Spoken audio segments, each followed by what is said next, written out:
My name is Anthony Conlin. I'm Performance and Development Manager here at Valley Rose School in Sunderland. This is a short video to explain the reading and the spelling age tracking mark sheets in the tracking system. So from the test system or from your own system, to get to the reading and spelling age mark sheets, you need to go to Focus, Assessment and Mark Sheet Entry. In the template name box, you need to search for VR space star. This will bring up the reading and the spelling age mark sheets. If you scroll down this list, you can see it's quite clearly labelled either reading or spelling age, the year it's appropriate to and the term. I'm only going to give the example here of the reading age one because the spelling age one is identical, so it just works exactly the same. In here we've given the option for up to 4 assessments per term, so autumn 1 and 2, spring and summer. You may not use as many as this, you might only have 1 assessment or 2, and that's fine, you can use what's appropriate. If you're confused about this, contact me and I shall explain. For this example, I'm going to use the current year 2.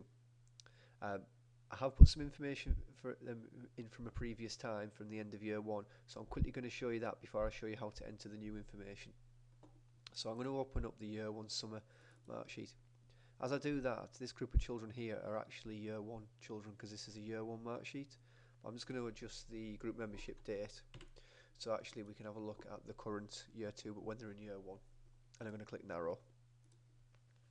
So what we've got here, and what you might need to do on some of your mark sheets, because they may not come with this age here, this is age in years and months like the current age, you might need to right click above the students and left click on select additional student columns and bring in that information. Obviously it's really useful here for the reading and spelling age tests. So what we've got here, this is the year 1 information, autumn and the spring, autumn 1 and autumn 2, and the spring data and the end of year 1 information that I have put in for these current year 2s. And what we've got here is this is the actual test result at that time, in how many years and months the test result said, and this is the number of months that they were above or below their chronological age at that point.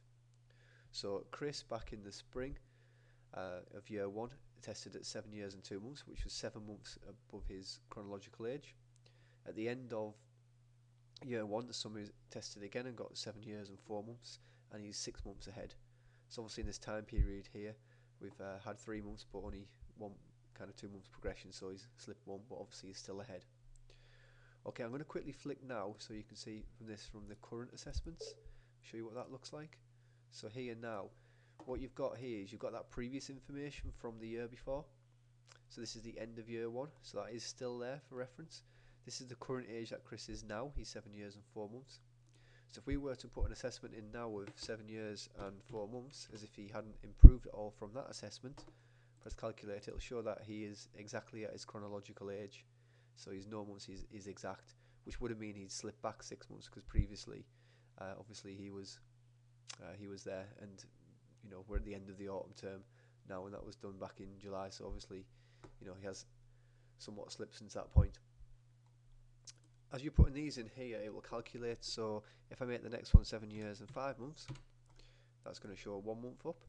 If it goes any more than 3 months up, then it will go green. So 7 years and 8 months, it will go green. And if it goes any more than that down, so if I did 7 years exactly, it'll be minus and it goes red.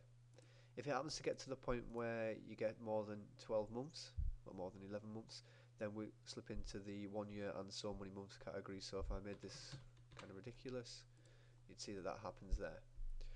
Okay, and when you save them assessments and come to the next assessment in here, they're all recorded. You still get the end of previous year, you get the autumn assessments, and then your next ones are due to go in. And that's really how it works throughout. It's really fairly simple. If you have any questions, please feel free to contact me. Thank you.